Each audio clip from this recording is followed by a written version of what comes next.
jump into it. I'll just leave it in your hands and you do what you want. You leave it in my capable hands and my capable uniform that I like to wear on the show every single week.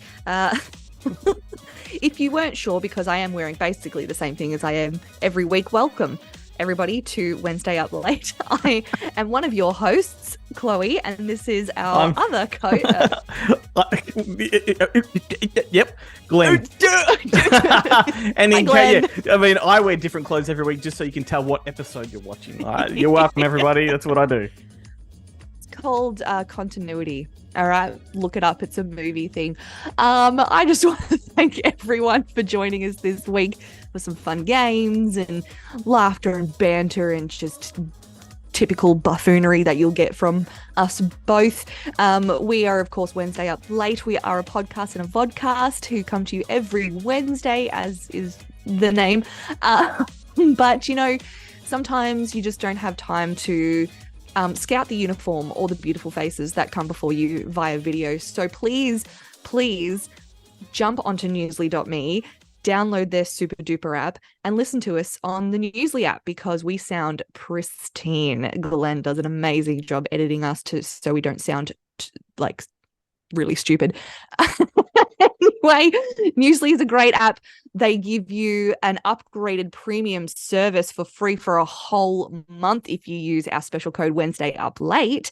And that will give you all sorts of things, news, articles, podcasts, whatever your heart desires, you will find on newsly.me.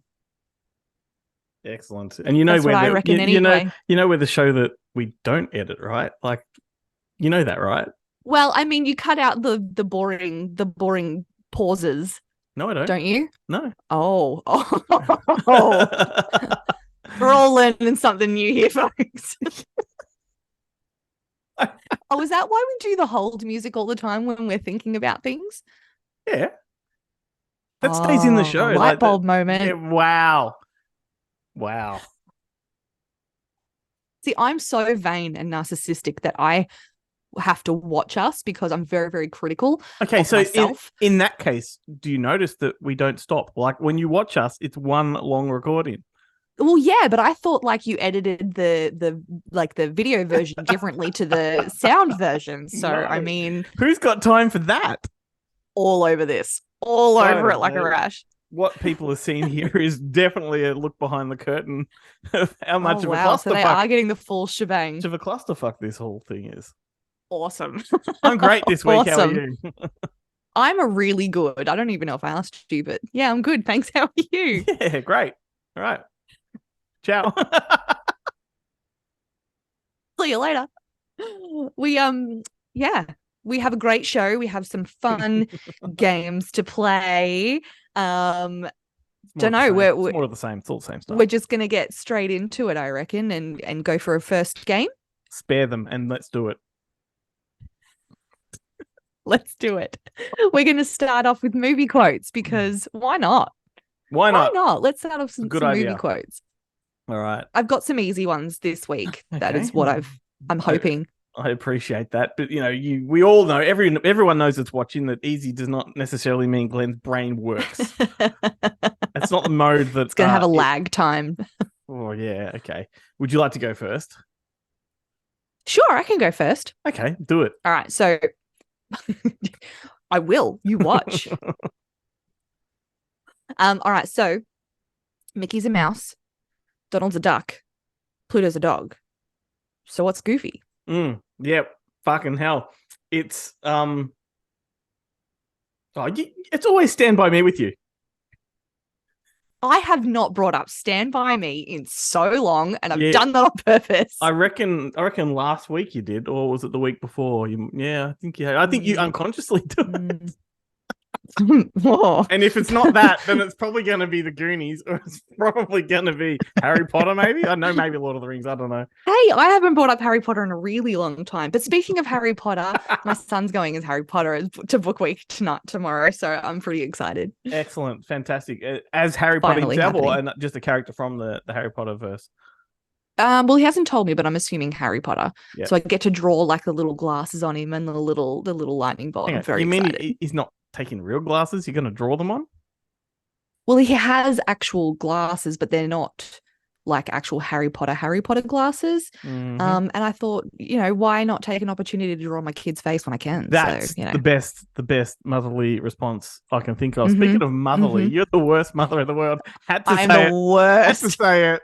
After last week's episode, counting to 3 in front of your child is unacceptable.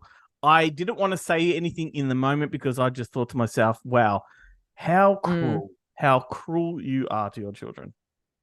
And I'm looking back on it thinking, what a terrible person. How dare she feed her children and clothe them and send them to school, but counting to 3, that's crossing a fucking line. That's what that is.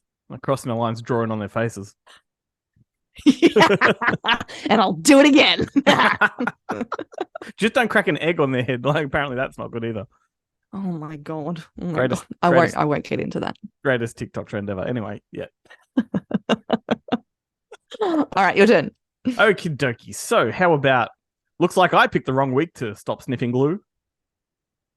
Oh my lord. There's never a wrong week to stop sniffing glue. Um Oh, I have no fucking clue. Context there. Earlier in the film it was guess I picked the wrong week to stop smoking cigarettes and guess I picked the wrong week to stop drinking coffee. And then it progresses into looks like I picked the wrong week to stop sniffing glue. I feel like I know this, but I don't know what it is. Do. Is it an Adam Sandler movie? No, it's not. Oh It's no. Airplane, aka Flying High. Oh, okay. Lloyd Bridges in I the felt like I air knew. traffic control tower. So good. Yeah, that's funny. I like that. All right, this one's a bit of a long one. I've got it on my phone. I have to bring it up. All right, ready? Yeah. Okay.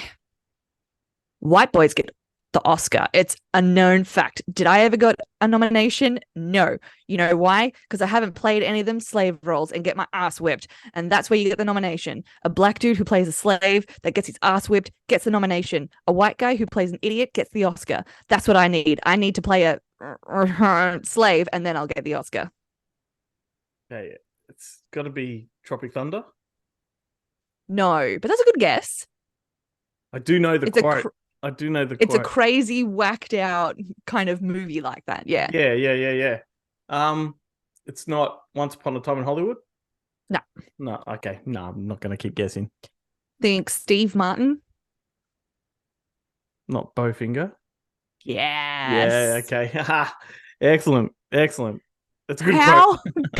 Can we just take a minute to appreciate how good that movie is? Like, you don't watch it in a while and then you revisit it and you just forget how good that movie is. It actually popped up on my feed, my Facebook feed earlier on this evening. So no way. Yeah. Just that moment of him, like when he does the smile, he's going like, wow, like he's doing that. Awesome. Yeah, that's it. Yeah. Jeff Ramsey is just one of the best characters, I just have to say. Okay, how about they should make phones for full-figured girls? Phones for full-figured girls? Shit. They should make phones for full-figured girls. Is that Shallow Hal? No, you're not far off. Cakes and pies. Hercules. Nope. No? Nope. Oh. Is it an Eddie Murphy movie? No. I'm upstairs. I don't know any of these. It's Juice Bigelow. The big fat black woman. Okay. she dials the wrong number. They should make phones for full-figured girls. Wow. Oh, okay. Yeah. All right. What about this one? This one is a quote in it's like a narration, but it's a song, but it's still a quote from a movie.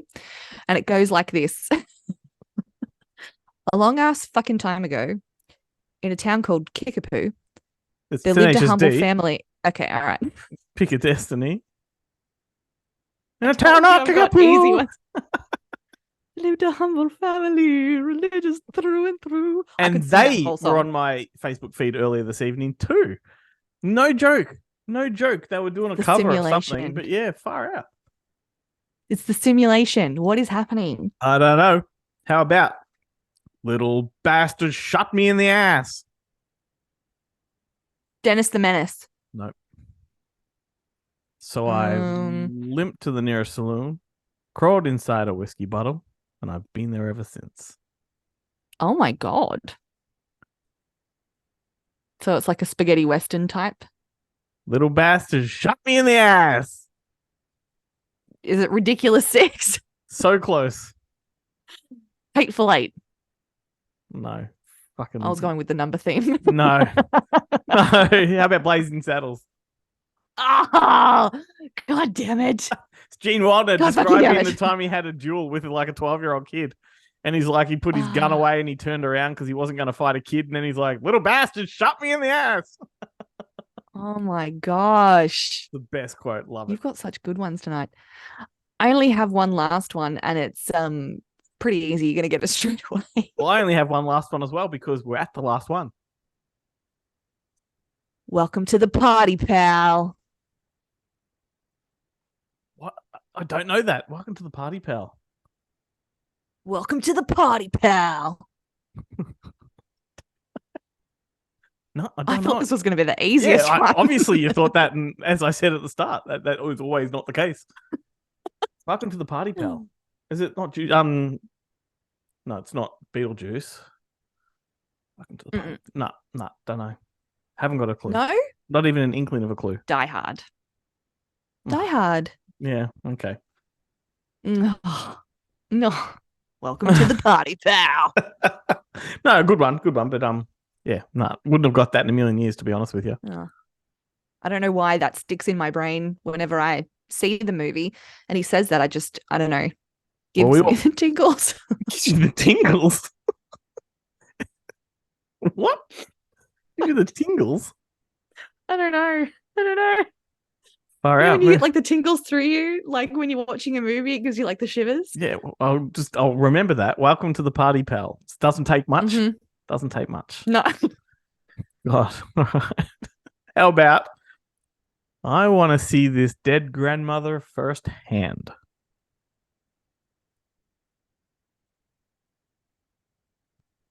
It's a first-class ticket to nowhere. I don't trust him any further than I can throw him. You can keep talking, but nothing's triggering in my Lead brain. me down the primrose path. I want to see this dead grandmother firsthand. So that's how it is in their family. Oh,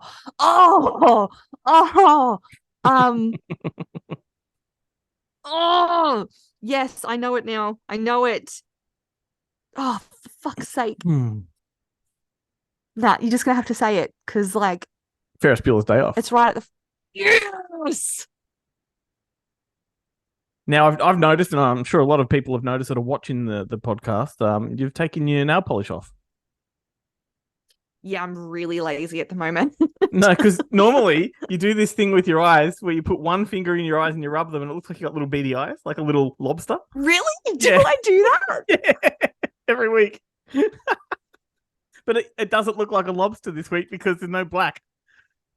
Damn it! I'm gonna have to draw like little dots on there just to fuck with you all. That's right. Call you Chloe Clobster. Oh my gosh. Clobster Chloe. Yeah. I've been called worse, so I mean. Yeah. Oh goodness me. Did you read about the news of it's a couple of weeks old now, but The Blind Side? Did you read about that?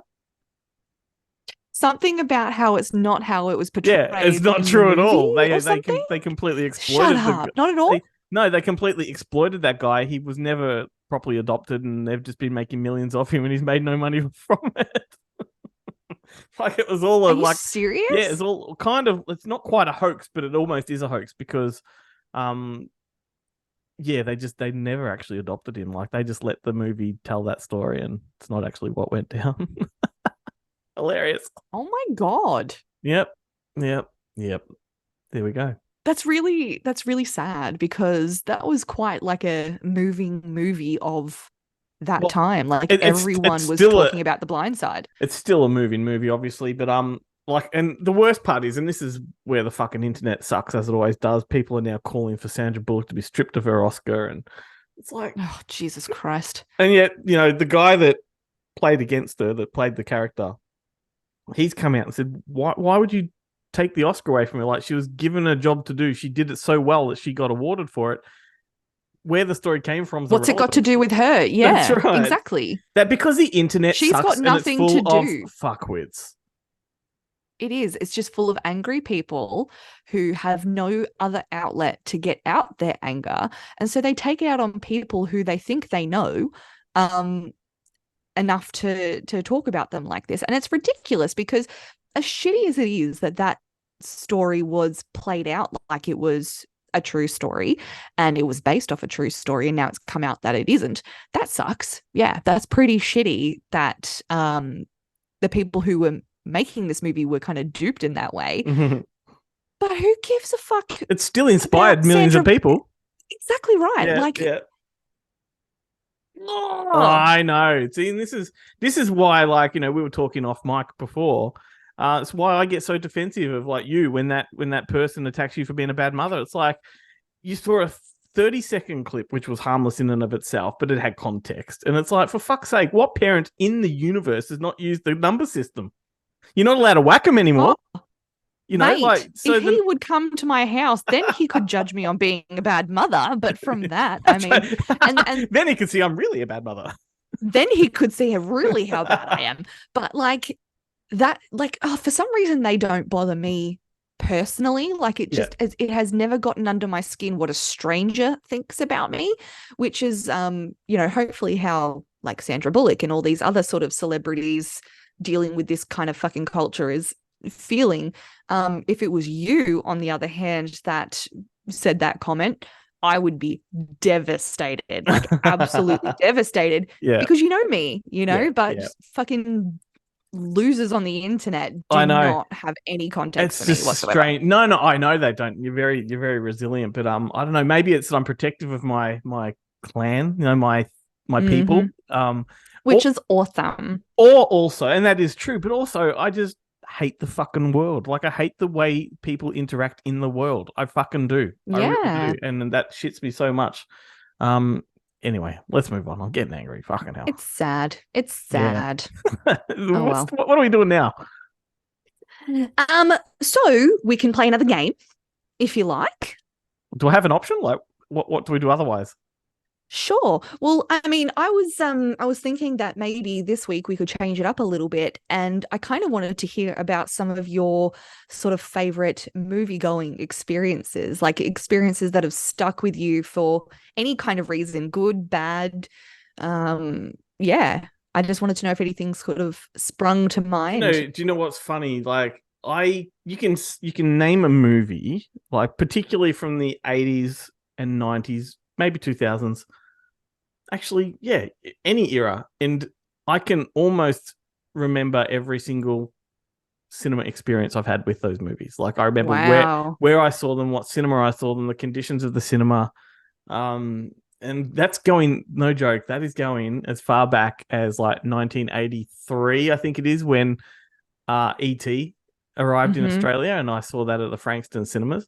And I can remember vividly laying on the carpet in front of the screen on the floor looking up at ET. So, like, imagine that from a kid's point of view. That screen is just fucking giant. You can't really see the film from that perspective, but that's how I watched ET for the first time.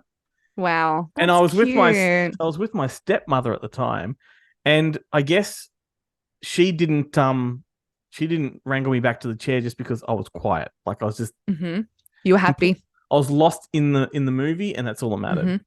You were content and happy and being a kid, and that's yeah. And like, I remember lovely. going to, I've mentioned this on the podcast many times on Good Movie Monday. We should say that's the other podcast that I host. Go have a listen. It's great. This week's episode has the son of John Farnham on it, and it's a John Farnham episode. It's fantastic. Aww. I remember seeing The Neverending Story at a cinema in Montmorency, and it was the cinema was owned by the Rotary Club. And it was called the Montmorency Rotex, I think it was called. And it was just one screen, little cinema, run by all these old ladies with, you know, lolly bags they'd give you when you walk in. And I saw Neverending Story there, and I spent nearly the entire film behind my stepdad's seat because I was terrified of the nothing. right? Oh, Like, and then Gamork comes out at the end, the big dog that's in the cave and all that. And I hmm just remember absolutely shitting myself, right? And that experience combined with a few other scary movie experiences at a very, very young age made me the horror fan I am. Like that adrenaline that I felt as a little kid.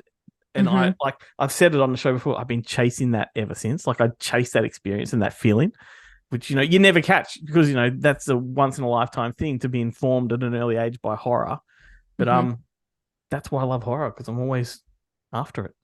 What about you? That's great. I remember the first time I saw The Neverending Story as well. And it was one of the movies that mum introduced me to at quite a young age as well. But I didn't have quite the same experience. I wasn't at the cinemas, I don't think. I'm pretty sure we rented it from Blockbuster on VHS. And this was the Blockbuster on Mount Alexander Road in Strathmore. And we went home and we were watching it, and the dog didn't scare me whatsoever. The only thing I know where that you're stuck going. out to me, Yep. you know it, Yep. Atreyu. Yep. Atreyu. Please move. I am so traumatized by that horse getting sucked into the mud. The swamp of sadness. It made me sad. I was bawling my eyes out, and I have never been the same since. I still struggle to watch that scene. And that is just what has stuck with me forever for that movie. That is a really, really powerful example of filmmaking right there, because in the book, the horse doesn't die like that. Like that is made for the movie. The horse is turned into marble in the book. Oh, okay. Right? And it's not a traumatic experience. It just sort of he gets turned to marble, so Trey then has to sort of go on without him, and it's not an emotional impact. Whereas in the movie, it traumatized generations of. It fucked me up. It fucked me and up. It's such a wonderful scene. I just adore that movie in every way, shape, and form. Just the best. Just the best. And another movie that I know you don't love this movie as much, and I love it, but for different reasons. And the first time I remember seeing any scenes from this movie, my mum, who, as if people aren't aware, my mother and I are very close. She was only very, very young when she had me, so we kind of grew up together. And it was just her and me for a really long time, and movies is how we bonded, and this is how Glenn and I met, actually, through this. So one of the first experiences of watching this particular movie, she was having all of her girlfriends over for a girls' night. They had popcorn and they were in their pajamas and they had wine. And I remember that's how we met. Shut up. And I came out from my bedroom. I was supposed to be going to sleep, and I wanted to see what they were watching. And it was the Dirty Dancing scene. I knew you were going with Dirty Dancing. I knew you were going there. And I wasn't allowed to watch it. I was too young, but I remember watching Baby Dirty Dance with Johnny or Patrick Swayze, and I was just like, I have to watch this movie. Yeah.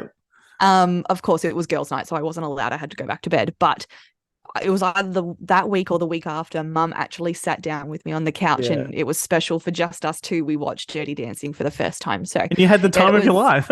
I did. I had the time of my life. I didn't understand anything that was happening, and it wasn't until, way later that I understood what was actually happening in the movie. But, it was just things like that really stick in my brain and make it nostalgic for me. So they may not be the best movies ever. No, but you don't even nostalgia is what wins. You don't even have to explain that. That's the whole gist of what we do. Is we run on nostalgia. Movies are good because we connect with them. It doesn't matter if they are actually good. We like them because we connect. But I reckon the first time I saw Dirty Dancing is the reason I don't love it, and that's because it was a similar kind of thing. It was my stepsisters having a girls' night, and that's how we met.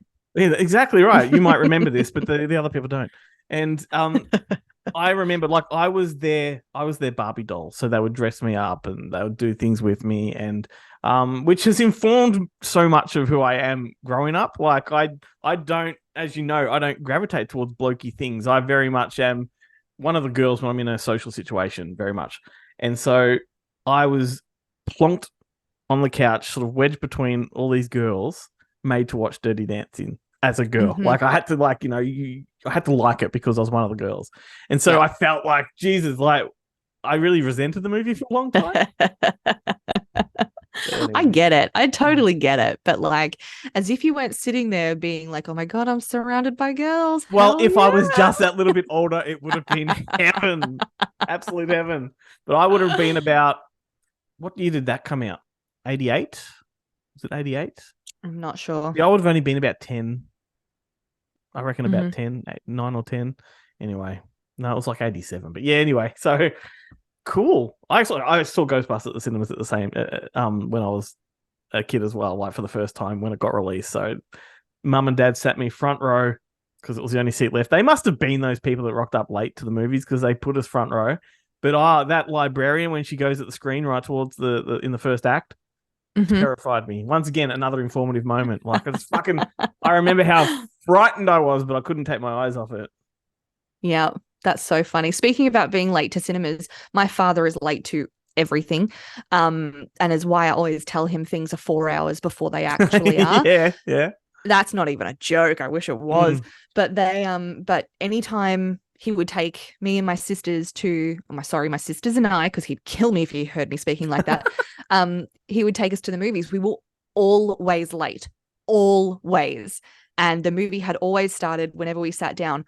But the thing I remember about going to the movies with my dad, and we'd always go to the Reading Cinemas in Warren Ponds because they had the best, comfiest seats and the biggest screens. It was without a doubt always an Adam Sandler movie because that is my dad's type of humor and something that we still bond over this day. So I would always rock up late to an Adam Sandler movie, but we would always go see an Adam Sandler movie. Yeah, see, and as you know, my whole mantra is if I am late to a movie, I don't go to the movie. Like I will get in the car and go home. But no, I get it. I couldn't drive at that point, so no, unfortunately I was stuck there. So. Right. I don't know. One more I'll give you. The first time I saw Natural Born Killers was at cinemas in Parramatta in Sydney. Myself and the family were up there. They were scouting neighborhoods to possibly move to. In the end, we ended up moving to Canada, but we were given the option of 3 cities to live in: Sydney, bit of a commute, yeah. Sydney, Singapore, or Vancouver, and ended up in Vancouver. Wow. But we were scouting places at that time, and back then, different era, I suppose. My parents didn't care if I walked off and did my own thing for the day and then came back at night, even in a strange city like Sydney that we didn't know. And I found a cinema, and I went in there, and obviously they wouldn't sell me a ticket to see Natural Born Killers because I was only a teenager. So instead, I bought a ticket to see Ace Ventura and snuck into Natural Born Killers because I'd already seen Ace Ventura. Of course, you'd already seen Ace Ventura. I'll give you one more. This one's great. Ben loves this story.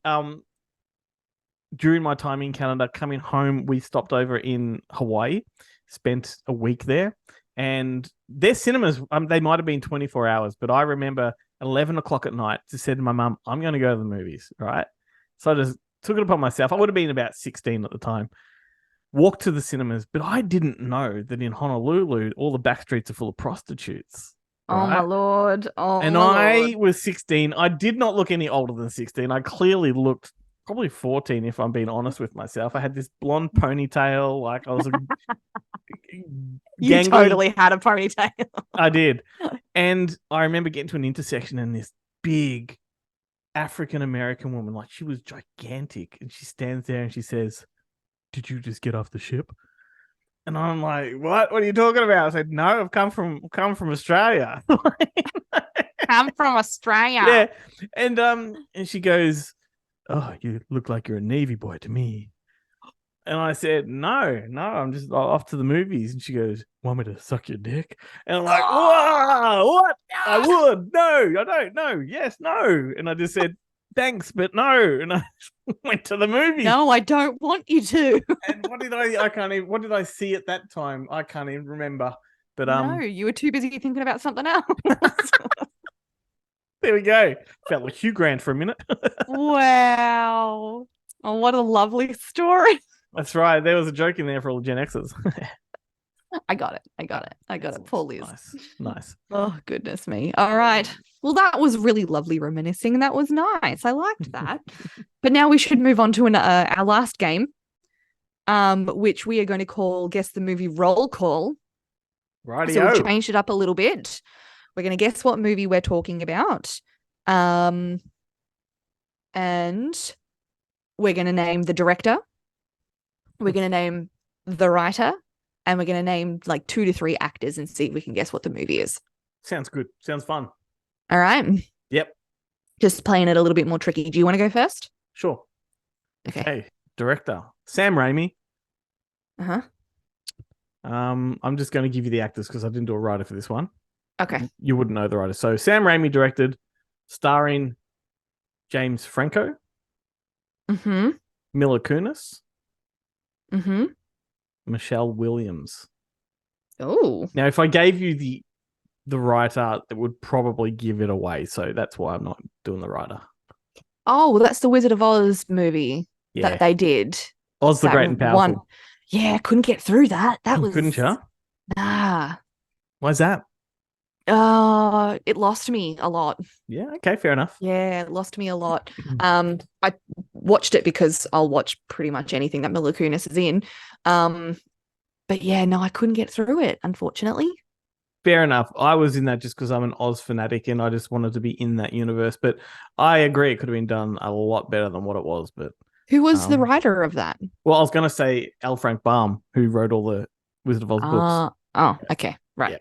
Yeah. I don't know who the screenwriter was on that, to be honest. Fair enough. All All hit me. right. My first one.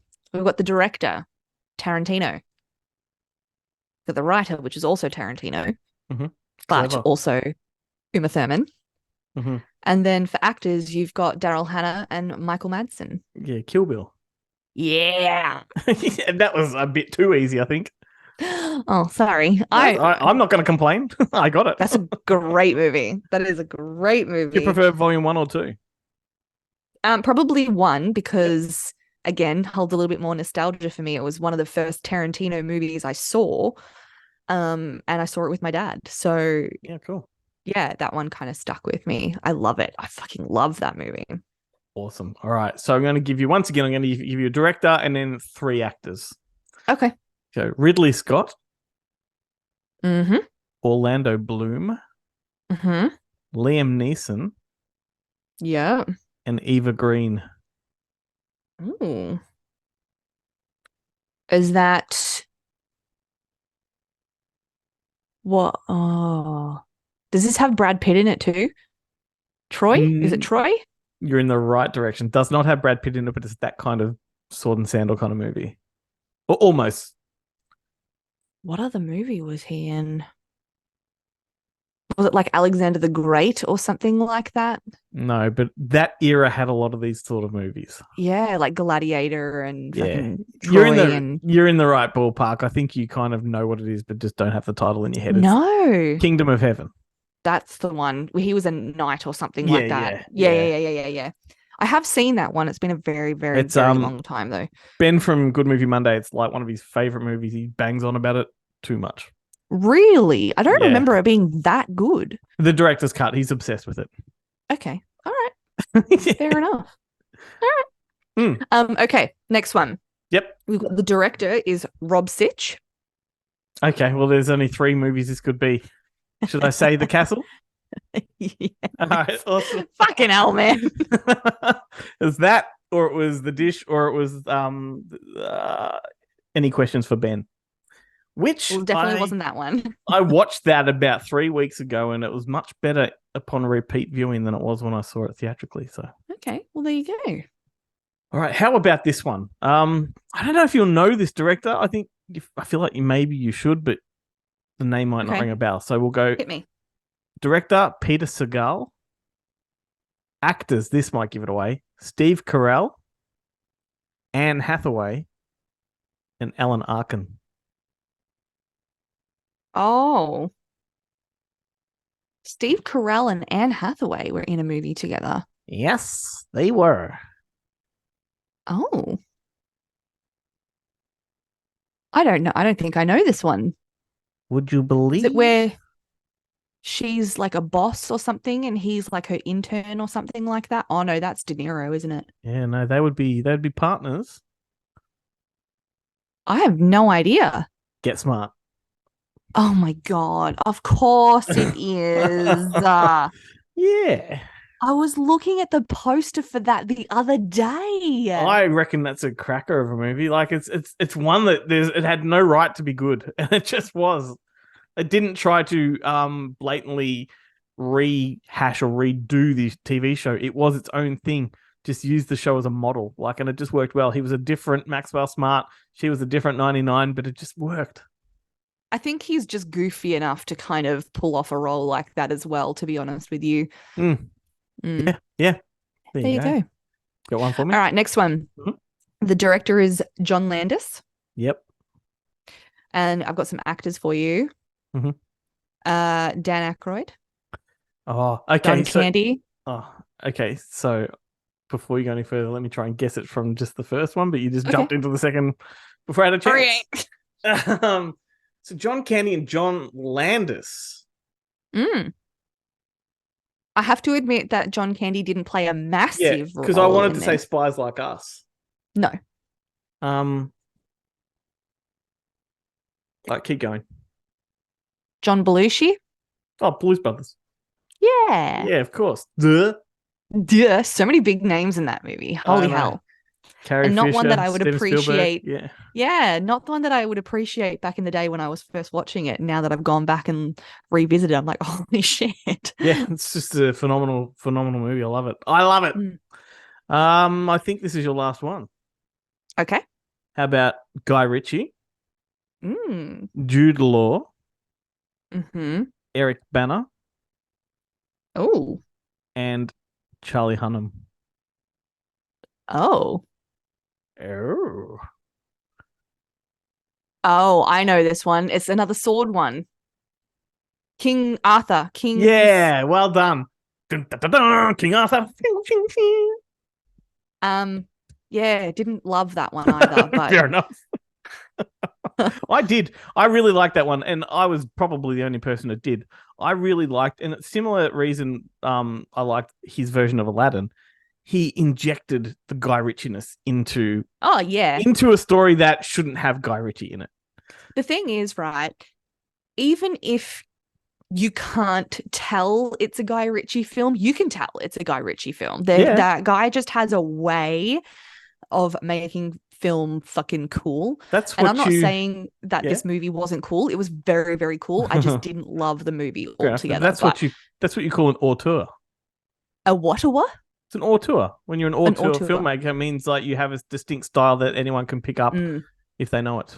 Yeah, it's very Guy Ritchie, and I appreciate it, and I really enjoy it. Charlie Hunnam is quite nice to look at too. So, because I hadn't, objectified anyone yet this episode. So, last one for me. All right. So, director Frank Darabont. Okay, so we're going to go Shawshank Redemption. Yep. Fuck you, man. Why do you have to get it? First thing. Jesus Christ. See, I wouldn't pick that straight from the director. No, but there's a combination of me knowing he made it, knowing all the other movies he made, and knowing what I've seen. That's right. You've got the advantage here. God. Yeah. That's hilarious. I enjoy that aspect of it, I must admit. Yeah, thanks. Well, if you're going to objectify men, I'm going to exploit you. That's fair enough. There we go. Enjoy being exploited, so you're welcome. Is that it? Are we done? Do you have any more for me? No, or is that I've done 4. Oh, you went first. Oh, fun. You're very good at that game. I enjoyed that one. Compliments where compliments are due. Okay, thank you. And speaking of a Jew. Oh, careful. A due to you, my fine sir, because we are wrapping up the show for another week.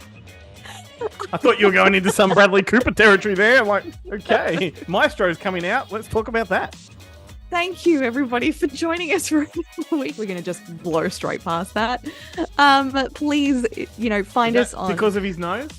Facebook and YouTube and anywhere else the young people find all the videos and podcasts and all that kind of stuff. You can go onto Good Movie Monday, the website, and there's a little drop-down tab for Wednesday Up Late, so go and find us on there.